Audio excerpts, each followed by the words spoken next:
I'm speaking to you from my study in sunny Sheffield in South Yorkshire, and it's my pleasure to be chairing this 1 hour live session as part of this week's virtual conference. And I'm joined, I'm pleased to say, by a fantastic panel who also were the co-authors with me of the working paper that was produced in advance of this week's virtual conference on the changing role of funders in responsible research assessment. So my fellow panelists are, in no particular order, Stephen Curry from Imperial College and chair of DORA, Sarah de Rijke, who is the director of CWTS, the Centre for Science and Technology Studies at Leiden University in the Netherlands, and also co-chair of the Research on Research Institute. Anna Hatch, who is program director at DORA. Gansen Pillay, who I think you may have heard from already in the live session earlier today. Gansen is Deputy Chief Executive Officer for Research and Innovation Support and Advancement at South Africa's National Research Foundation. Inge van der Weijden, who is Senior Researcher at CWS, working alongside Sarah. And together, as I say, we as a team produced the working paper that hopefully some of you have had a chance to read. I'll just say a little bit about that briefly if I flick to some slides. 1 second, there we go. So yeah, in the lead up to this event, the various parties involved in organising, you see the logos there listed along the bottom, thought it would be helpful to draw together a state of play document, really, as the title of this session now reflects, to remind ourselves and those taking part of, in a way, quite how far we've come in these debates over the past 5, 6, 7 years, and also to set out some of the key areas of opportunity and also some of the obstacles that lie ahead in taking the agenda forward. So the paper's up there, hopefully, as I say, you've had a chance to skim it. Within the paper, we talk about this present moment, and put this partly in the context of all that's been happening around us through the course of the pandemic. But we talk about this as a moment of opportunity, and we describe the way in which we've seen several linked sets of concerns rising to the forefront of different policy and institutional agendas over recent years, all of which in one way or another connect back to questions about how we measure, value, assess the performance of research or researchers.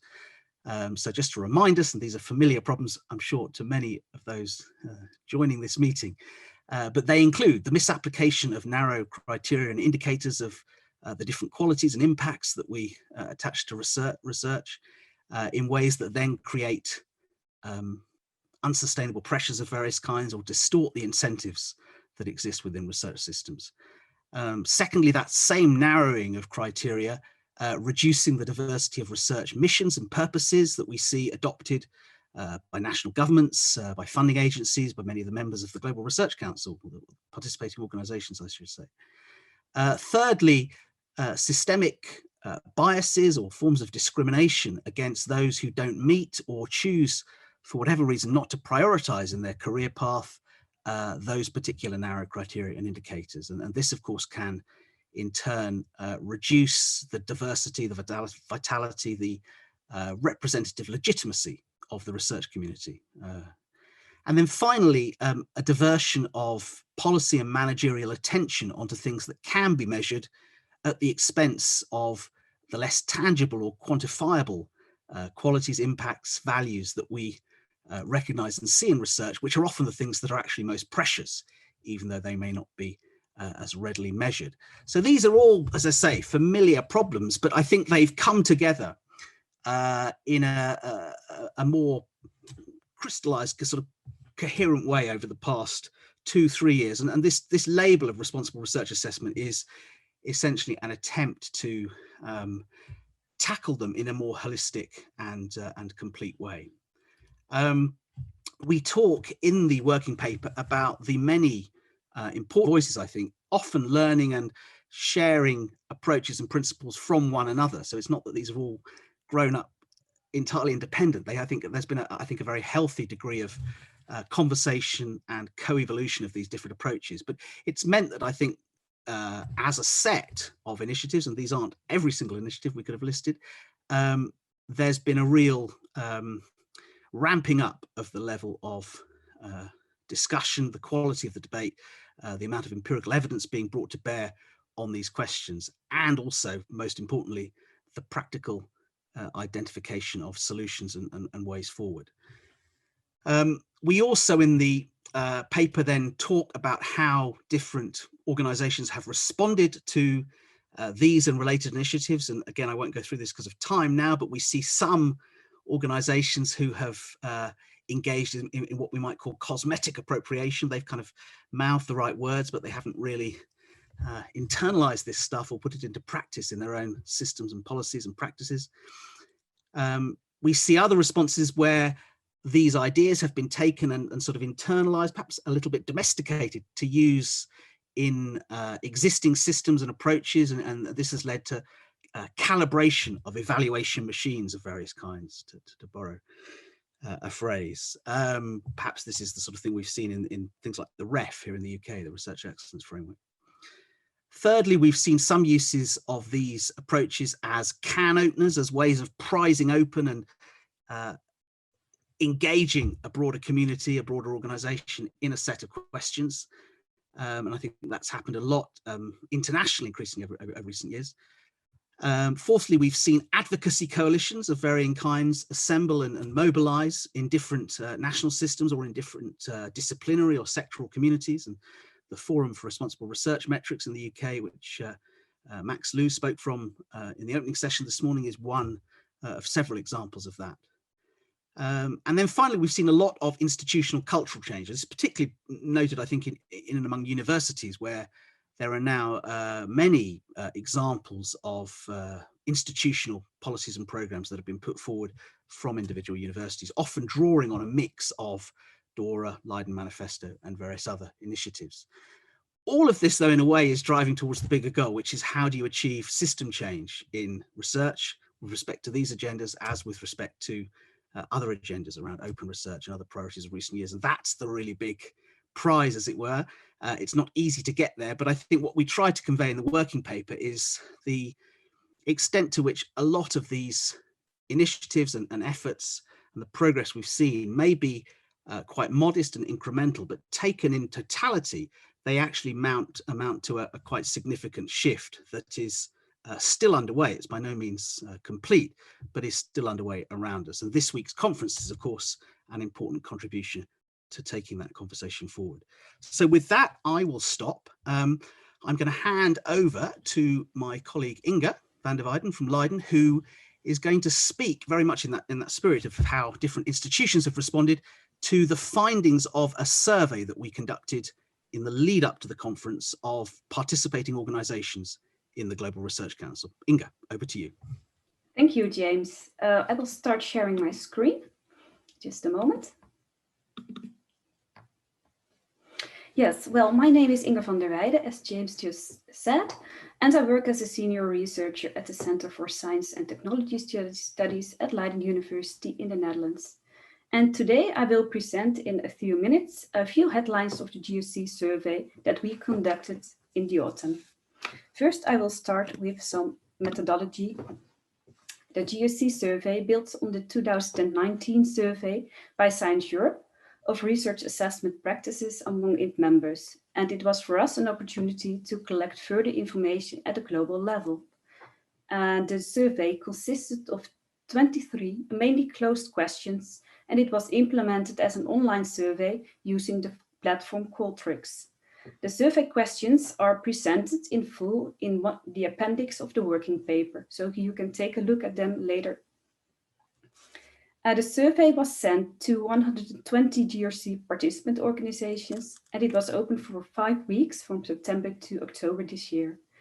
The survey was completed by 55 organizations, which was an overall response rate of 46%. As you can see in this table, respondents came from all world regions as indicated. Then we go to the first topic that I would like to discuss. That is the endorsement existing frameworks on RRA. In the survey, we ask respondents to indicate which of the most well-known frameworks related to responsible research assessment they endorsed. As you can see in the figure, 32 out of 55 respondents, which was 58%, endorsed the GRC statement of principles on merit review. As you can also see, the DORA and Science Europe recommendations on research assessment processes were endorsed by 1/3 of the respondents, and these respondents were mainly from Europe and Americas.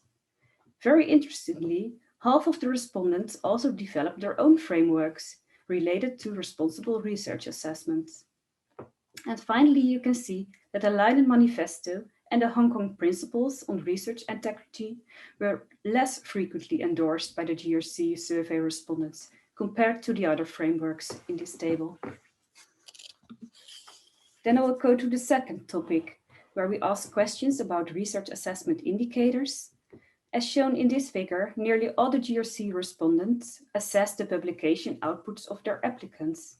Both author and journal level approaches and tools were used by reviewers to measure research productivity in the assessment of research proposals.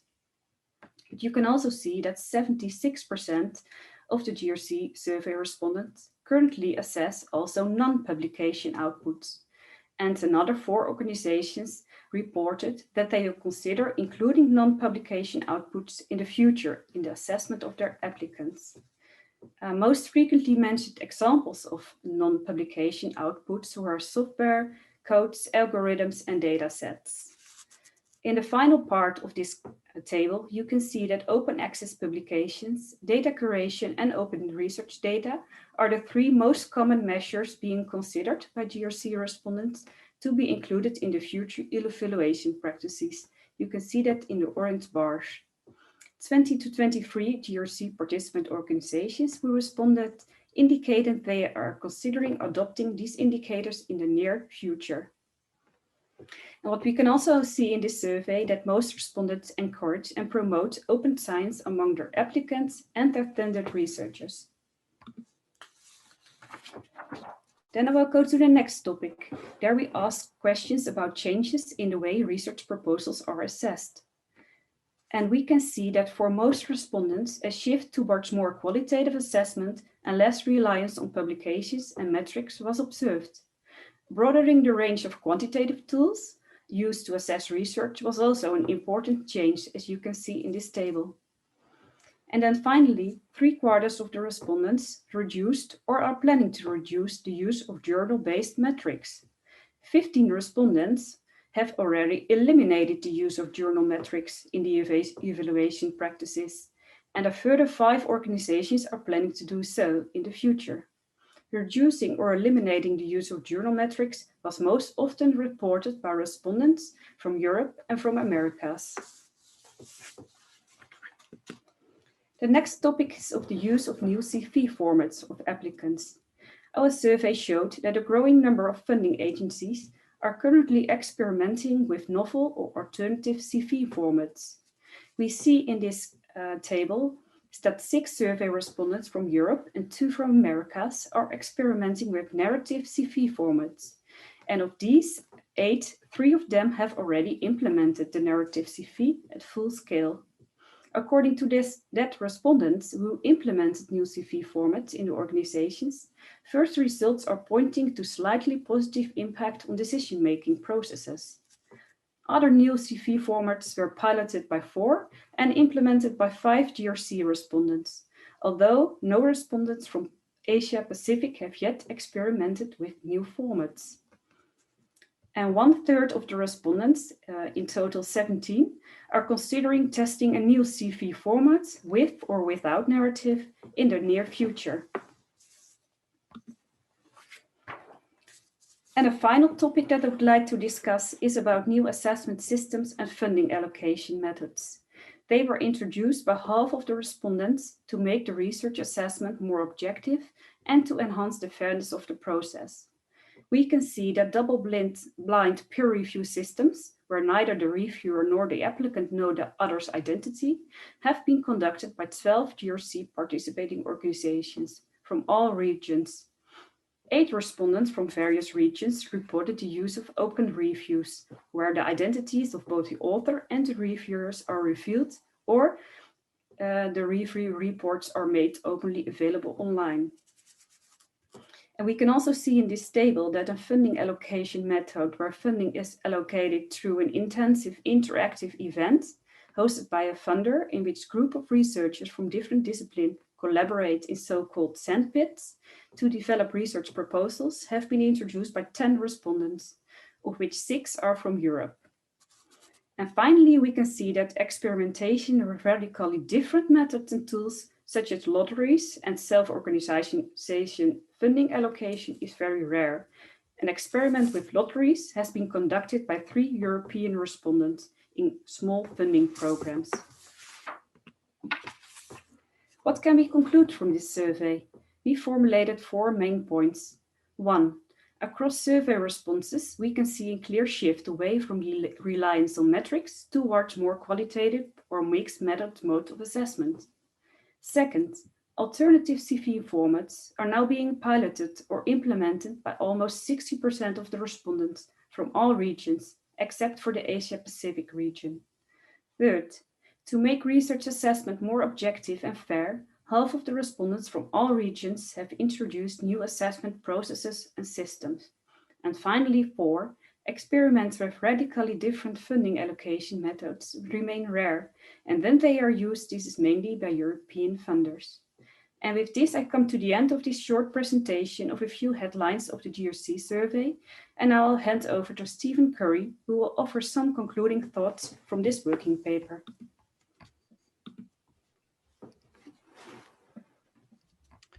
Thank you very much, Inga. And I will just share my screen, which I hope everyone can see now. And it was my pleasure and privilege to be part of this working group and part of the writing group on this paper. And I just want to offer a few final sort of thoughts and insights from it. It was a very rewarding and I would say positive experience. I mean, there are lots of challenges ahead, but it was really great to be able to see how far we have come as a community. So for me personally, the sort of the key insights that emerge from the work that we did on the paper are sort of these 3 points here. Firstly, our ultimate purpose in improving research assessment is to improve research itself, to think about what it is that we value from research and how do we make sure that we optimize in terms of the outputs, the things that we value, particularly research culture, the way that we do research, and then of course the products of research, the things that the public expect us to produce as a research community. And I very much like this idea of responsible research assessment, which borrows, I think, from the responsible research and innovation agenda, and in particular the fact that it's calling for a sort of a pluralistic approach to thinking about what it is that we value in research. And it's an aim which I hope is shared across the world to reflect and reward the plural characteristics of high quality research. And our challenge now is to come together and think about all the different things that researchers and scholars and academics do that are of value and importance, not just within the community, but to the world at large. And a large part of that also is about opening up the diversity of the community. And Ottiline Laser actually talked about this very nicely in her presentation this morning. And one of the things that's most important to me, I would say, about this process of opening up the range of contributions is that it will help to detoxify what has become an extremely harmful and hyper-competitive culture. And that has arisen by nobody's will or intention, but it's really by a fixation on proxies for success. And that is eroding the sustainability of our research systems. It's harming mental health of researchers, and it is also maintaining the exclusion of women and other underrepresented groups. So if we have more measures of success, then more people have opportunities to feel successful and feel part of a vibrant and thriving community. Now, the challenge we have in thinking through how to implement responsible research assessment is a daunting task. And I think we have to recognize all the different levels and layers of complexity that there are within it, and also recognize that discussions about reforming research assessment are taking place within much broader conversations across the research landscape about the importance of open scholarship and increasingly now the importance of equity and inclusion. Who gets to be a member of the academy, a member of the research community, who has the power to help shape the research agenda. And I think we have to have much more open answers and inclusive answers about that. So there are many intersections here that need to be discussed as part of this broad conversation, and we do touch upon a number of those in the paper. And we have sort of discussed it before at DORA in this paper here. But even this diagram, which is a very poor attempt to represent some of the complexity of the issues that intersect and interact in ways that we still don't understand, this diagram is already too simple.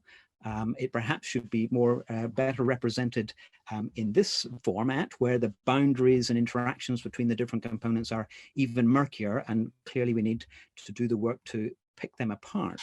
But rather than worry about it being too complicated and too daunting, I think the key message is that if we really focus on the central issue, which is the people and the values, which are the most important thing within and without the research community.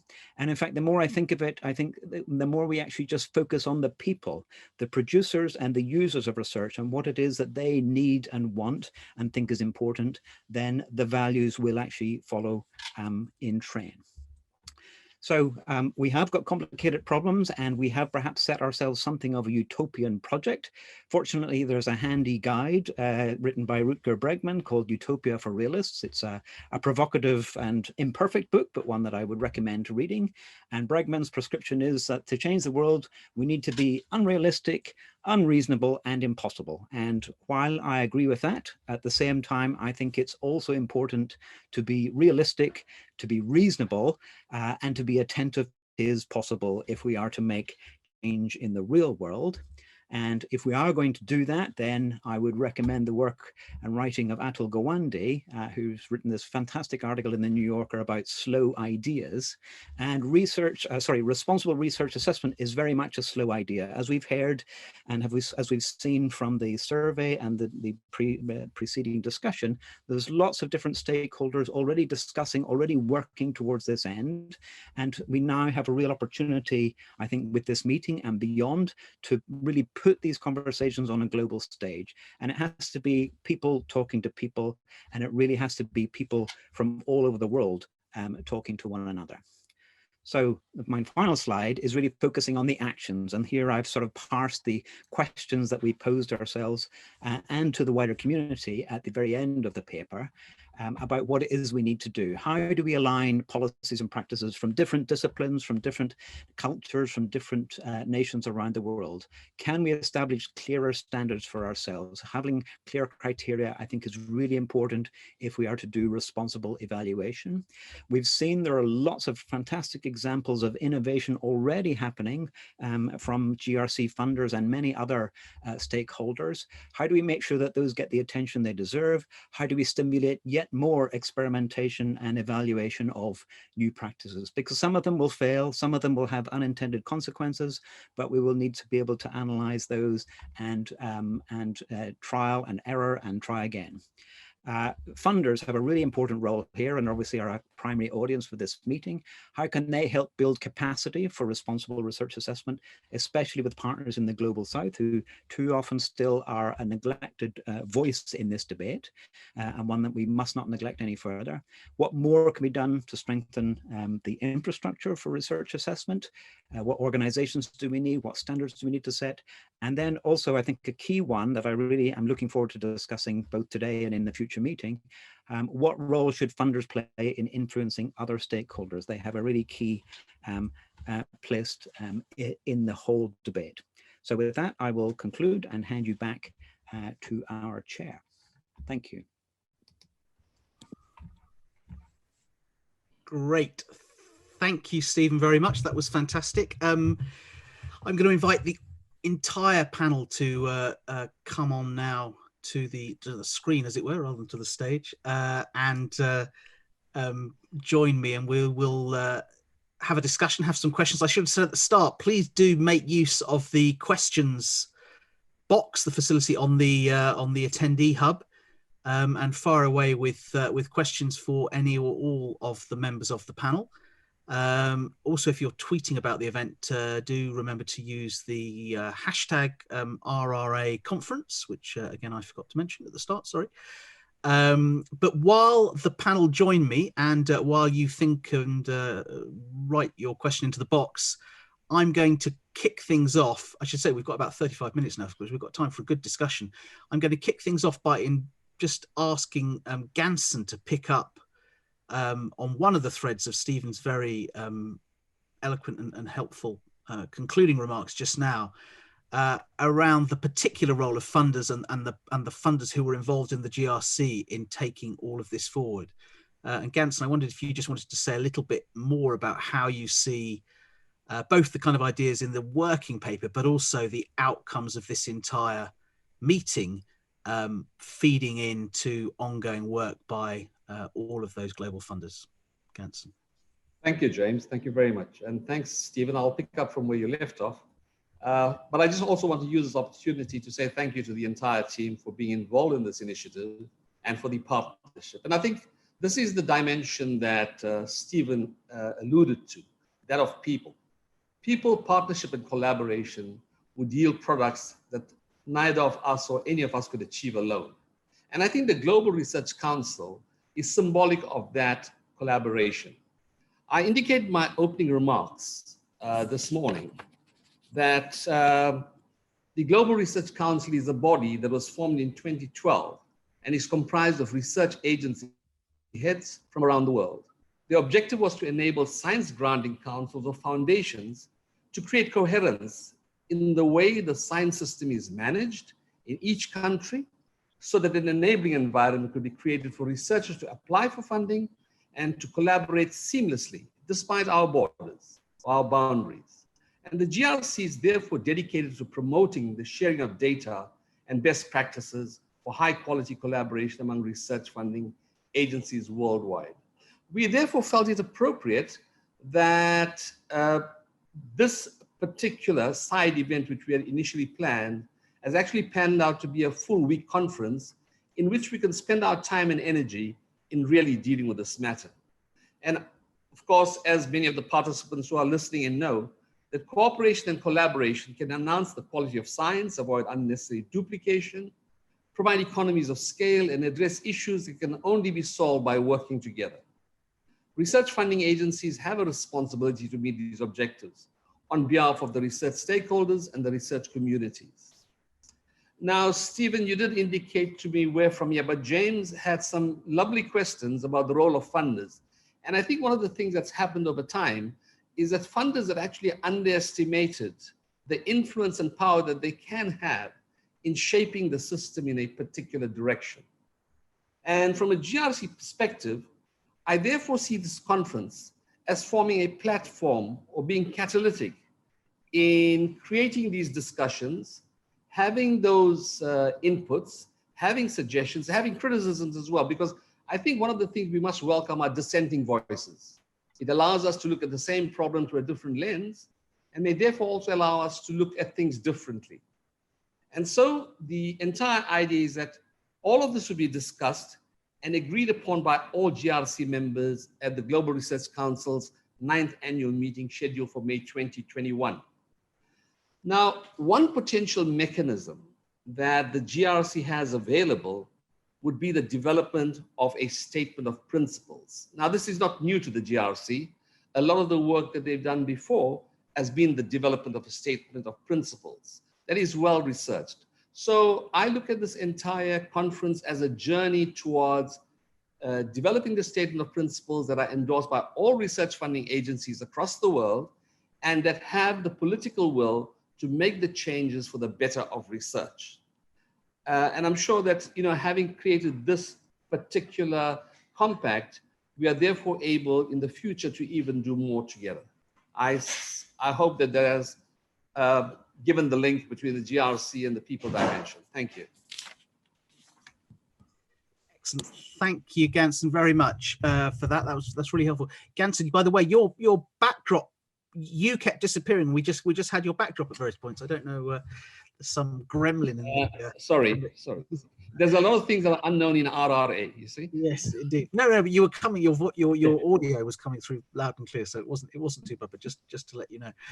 Great. Now we're going to, I think, have some comments, questions, provocations from those who are participating from all over the world. I mean, as David Sweeney said this morning, it's astonishing the number of people who have signed up for this week's event. Really exciting. So I'm handing over to Kat and Claire from Research England to act as conduits for some of those questions to the panel. Great. Hi, James.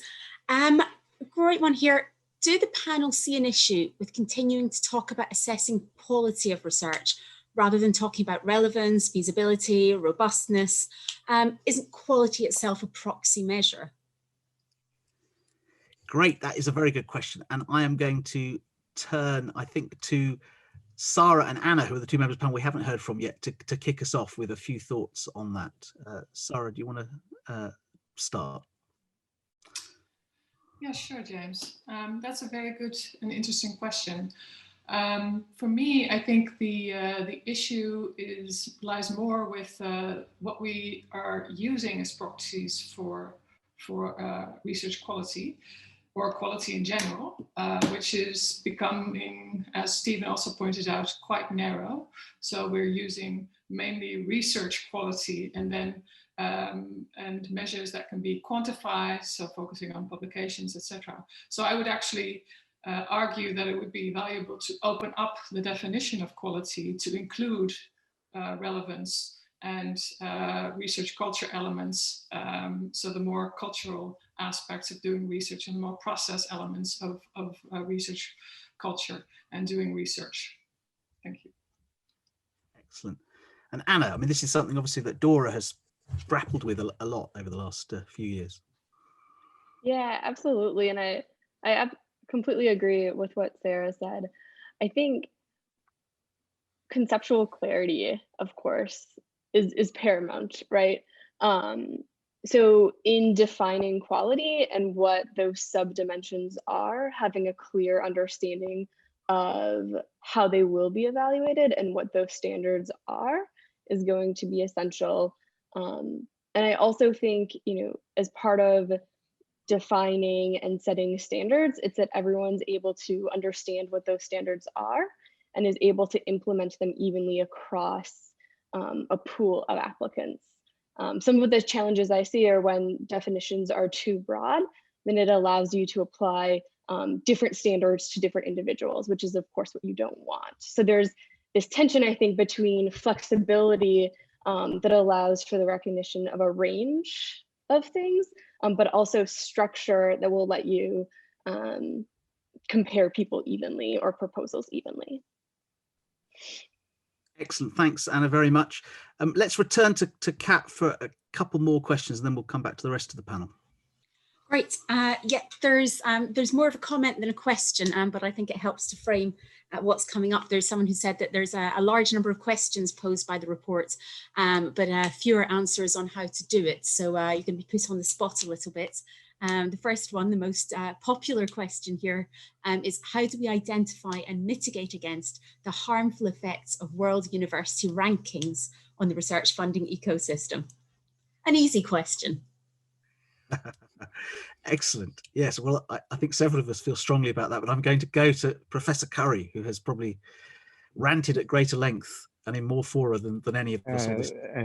I have never ranted on this topic. I have performed what I think is a cool and dispassionate critique of the many and various flaws of university ranking methodologies, which have been analysed recently by a working group within iNorms, and Lizzie Gadd, who I know is watching, can I think maybe post a link to the chat to the evaluation that they have of the various methods of ranking. But it comes back to this question of narrow criteria.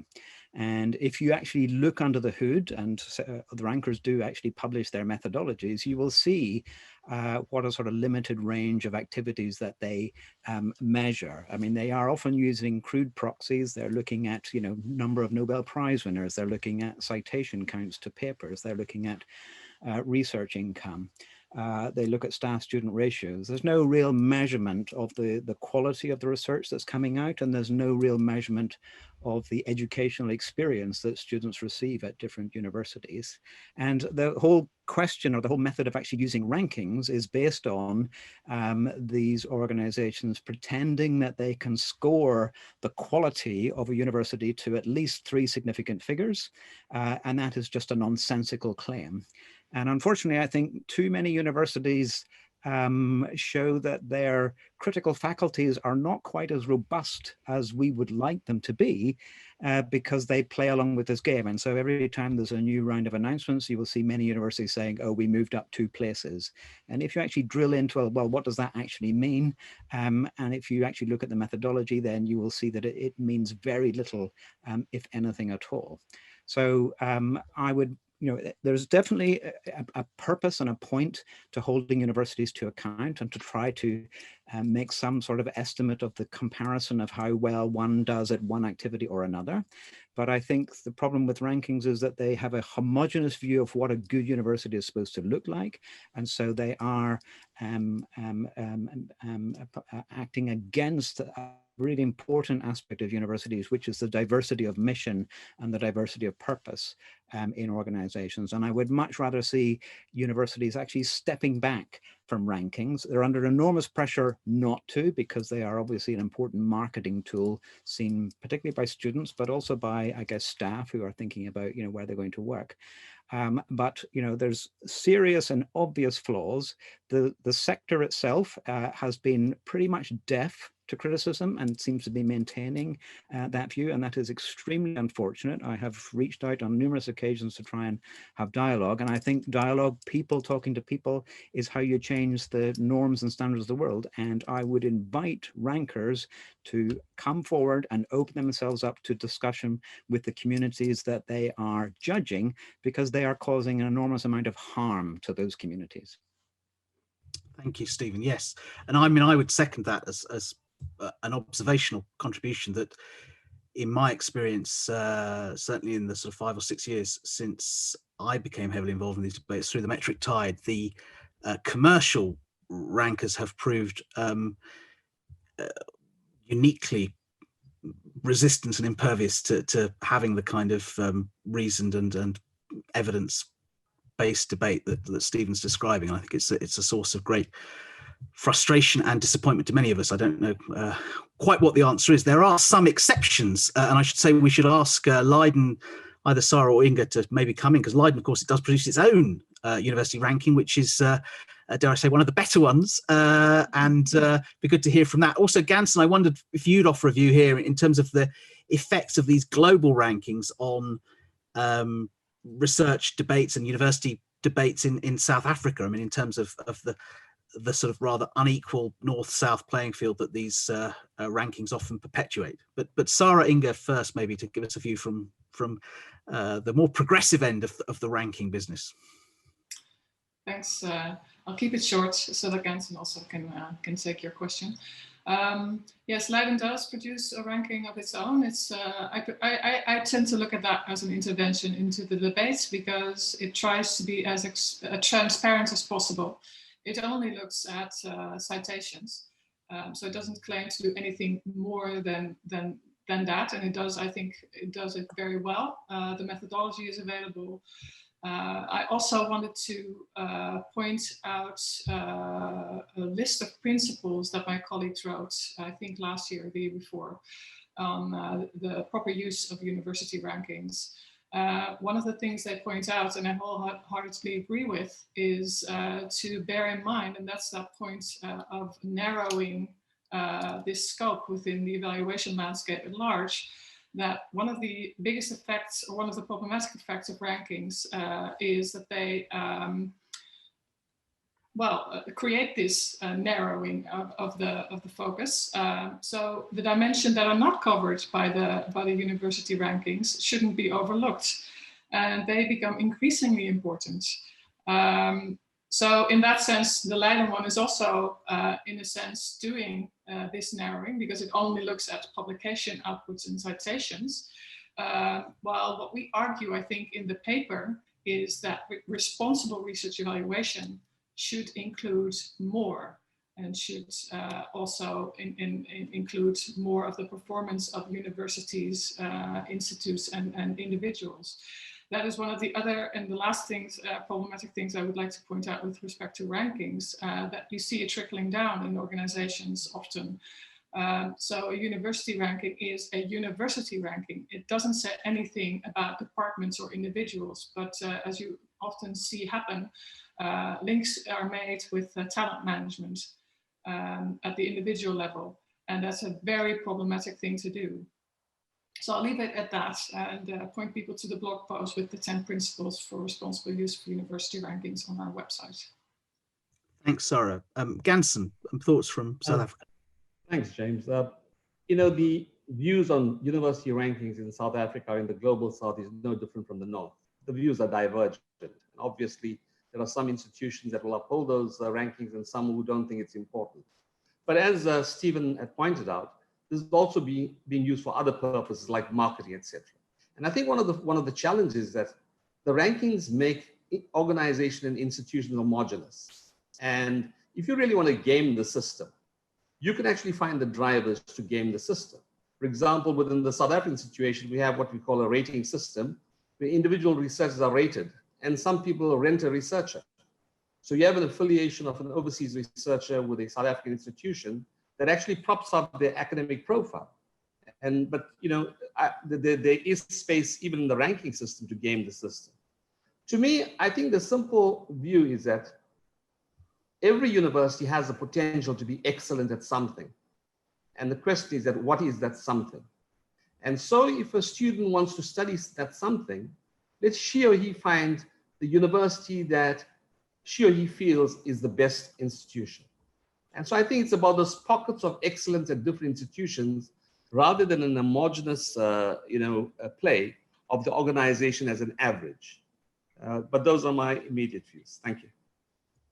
Excellent. Thank you, Gansen, for that. Very, very helpful. Kat, any more questions for the panel? Yeah, sure. Sorry, just trying to get them together. We've had quite a lot around about behaviours. One more general one, how do we best foster ethical behaviour within research culture? And then slightly more specifically, how can we change the tendency of publishing significant results and the failure to publish non-significant results, which is obviously an important part of research? Great. So fostering effective behavior. I mean, Anna, do you want to take that first, maybe? Because again, this is something Dora's done a lot of very good work on. And Inga, I wondered after that, if you might say a bit about the kind of career pathway dimension of all of this, which is another important. I mean, you do a lot of work on PhD career paths and other things. So perhaps we could hear from two of you, but Anna first. Thank you.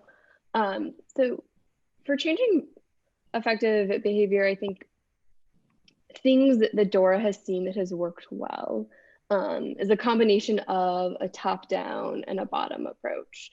So certainly one common theme that we're seeing is the creation of working groups, steering committees, task forces at institutions to really reconsider what those policies and practices are and how they might be modified. So clearly bringing in a diverse group of people to consider this and stakeholder types within the organization is essential. But I think beyond this, it's also that active community engagement work that you do with individuals who aren't part of the planning process. So it's not enough necessarily to develop a new process, it's how you interact with other individuals at the organization, doing awareness raising, doing advocacy, making sure that people feel that they are being evaluated in a fair way, what those barriers are, and how they might be overachieved. So I think it's a lot of, in brief, community outreach and advocacy. Great, thanks, Anna. Inga, anything to add from a career progression perspective? One thing I would like to add is from the early career researchers, the wish that they would like to have more an active voice on the development of, for example, research ethics and integrity in research assessment, in the research process in general. Much often those people are not on the table when we're talking about this topic, and that is really one of the wishes of the early career researchers. Of course, we're also thinking and implemented a lot of training modules on ethics and integrity in the PhD process. So that is also one of the recommendations that we see from the early career researchers. Thanks.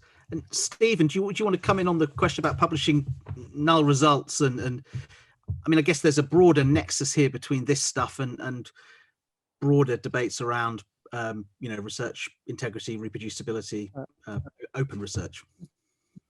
Yes, I mean, it's sort of one of the unintended effects, I think, of the obsession with journal metrics is that then incentivizes people to forget about the sort of awkward result of the experiment they did last Friday, or to omit, key results. And this is a concern because it helps to, it's undermining public trust in the research community. But just sort of briefly to touch on the broader question, how do you enforce ethical standards? It's not easy. There are many key stakeholders here, and obviously it's really important to have dialogue between them. So that's researchers themselves, university managers, and also journal editors and heads of learning societies. And at the minute, the problem, as I see it, is that it's not clear who has responsibility. And there's an interesting case turned up at the weekend about a sort of retracted paper from Science that took 5 years to retract and was just a very, very slow process. And I think it's because maybe the journal thought, well, the university should deal with this because it's their researcher, and the university thought, well, maybe the journal should deal with this. So I think we probably need to figure out some sort of framework where we can clearly assign responsibility, and we won't get ethical standards unless sanctions are applied to those who are found to fall short of our ethical standards, which again has to be a community-derived set of agreements. Excellent, thank you, Stephen. Kat, should we come back to the group for a couple more questions? Yeah, sure.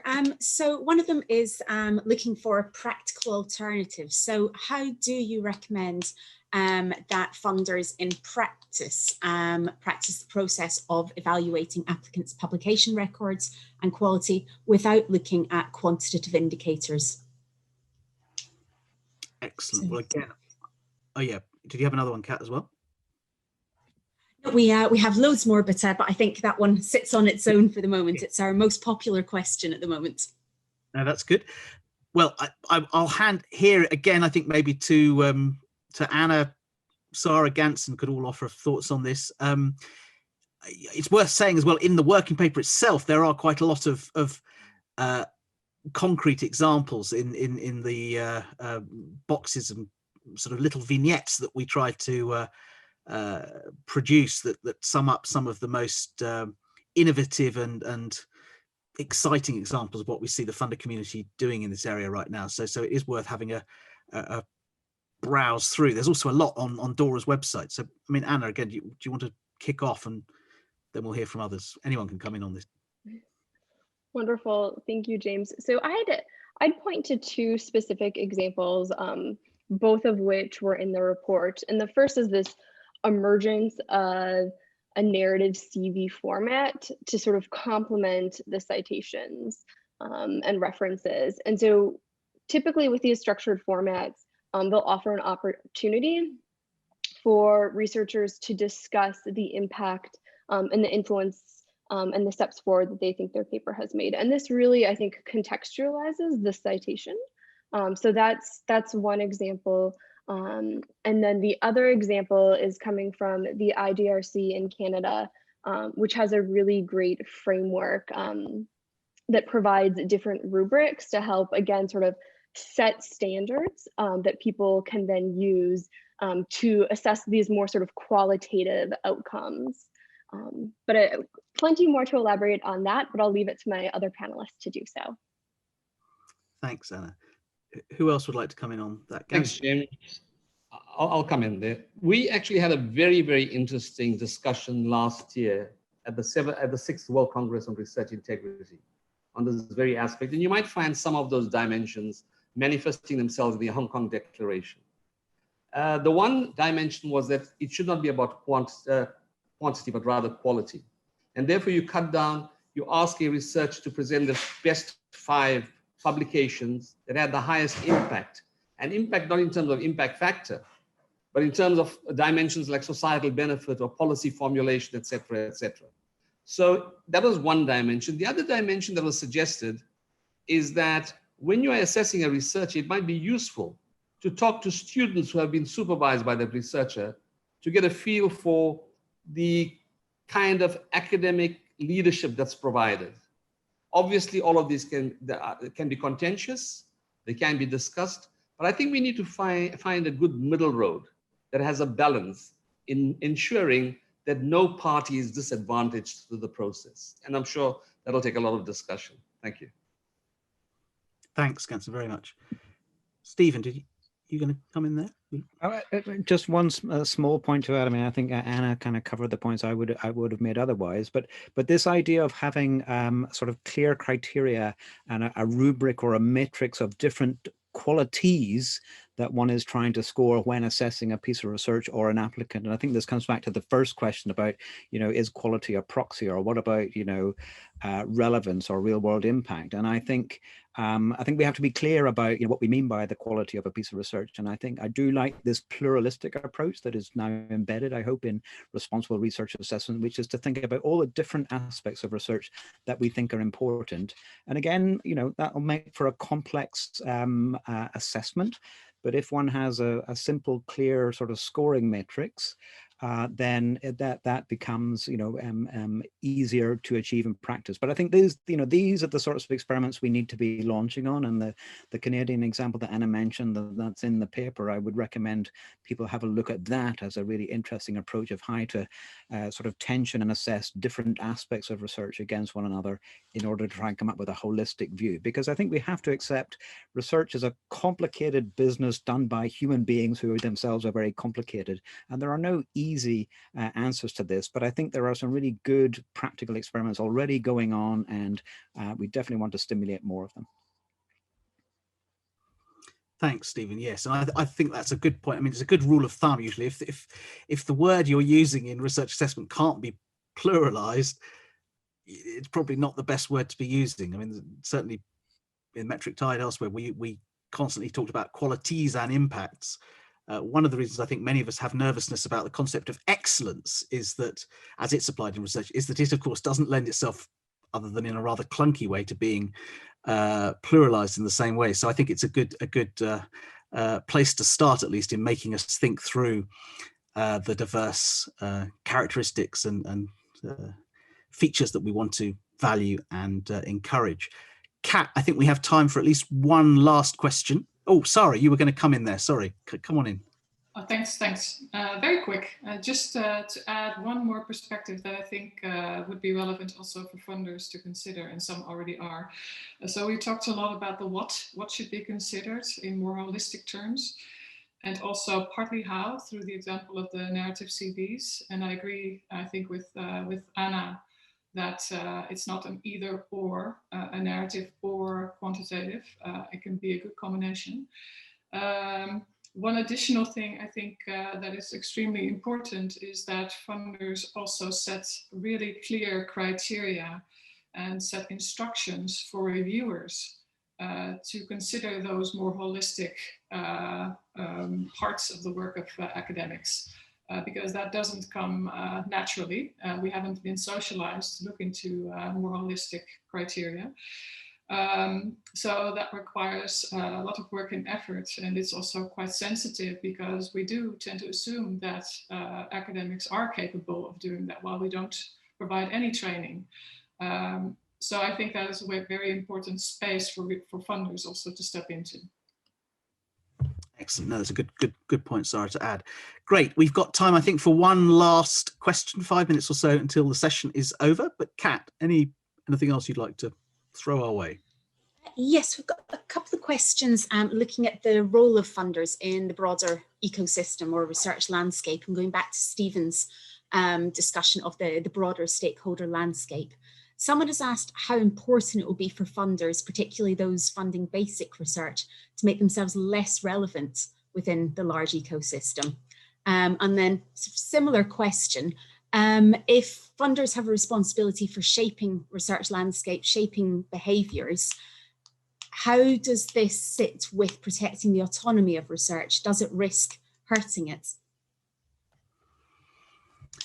Great, good, two good questions. So let's sort of take them in turn. Perhaps the funders sort of making themselves less central. I guess that's a step beyond where we were certainly aiming in the paper, which was in part to encourage funders to take a larger role for themselves. And I guess that's partly the purpose of the entire week. But I think it's a fair point, and it does link to the second one, that in all of this there is a danger clearly of overreach or of excessive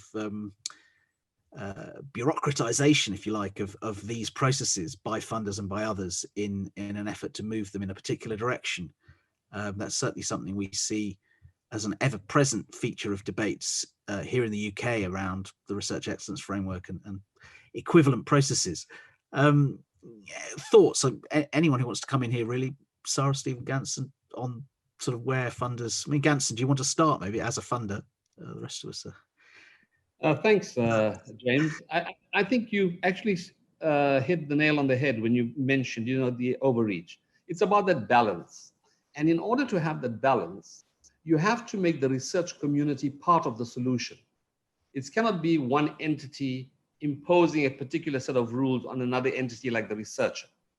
You have to make the researcher part of the solution, have those conversations and discussions with them, and allow them to shape the system in a meaningful way where all parties win.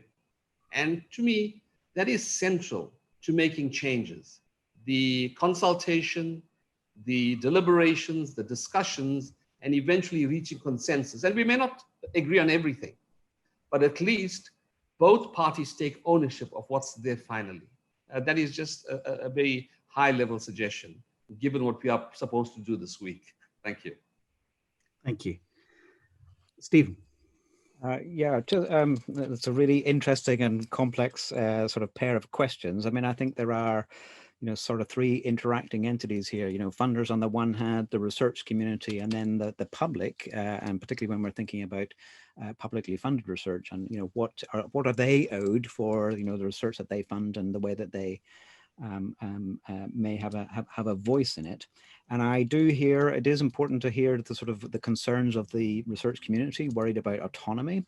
I think there are ways to square that. I think from my perspective, for any national funder, I think it's important probably to have a balance between, funding purely blue skies research, which is driven by ideas that bubble up from the research community, as well as quite rightly in a society having strategic priorities which reflect, national and maybe even international need, and an obvious one being the development of vaccines against the SARS coronavirus for the minute. So I think balanced funding portfolios is one way to address it. And I think also, but, I would like to see more researchers think of themselves as accountable to the public for the way that they spend and use publicly funded research. I think too often there's a bit of nervousness that they'll think the public won't want them to be fiddling about with blue skies research that doesn't have an immediate application. But actually public opinion surveys in the UK show that the public is very happy and supportive of the research community in working on things that don't have any immediate application. I think there is a high value placed on this as a nationally important, but actually also as a culturally valuable activities. And but I think also we want to make sure that there are more and more opportunities for the public to have a say in what they think is important in terms of what the research community does. And that has to be a dialogue. That's not the public telling researchers you shall work on this or that. But I think the research community could learn as much from talking to the public as the public could learn from researchers. Excellent. Well, the dial has just switched to 3 o'clock here in the UK, so we are out of time. But thank you, everyone who's participated in this discussion online. Sorry we can't see all of your faces, but we do appreciate all of your questions and your involvement and support. The email addresses and contact details for all of us as the authors and the panelists are in the front of the working paper. So if there's anything you'd like to ask or say or point us towards that we haven't had time to cover, then please do get in touch. We'd welcome that. It just remains for me to thank also Kat and Claire and the rest of the organising team for their support with this panel and indeed with the week as a whole, which I think has exceeded all of our expectations when we first began discussions about this event some months ago. And finally, I'm sure you'll want to join me in thanking our panel and my co-authors, Stephen Curry, Sarah Riker, Anna Hatch, Inge van der Weyden, and Gansen Pillay. Thank you all very much.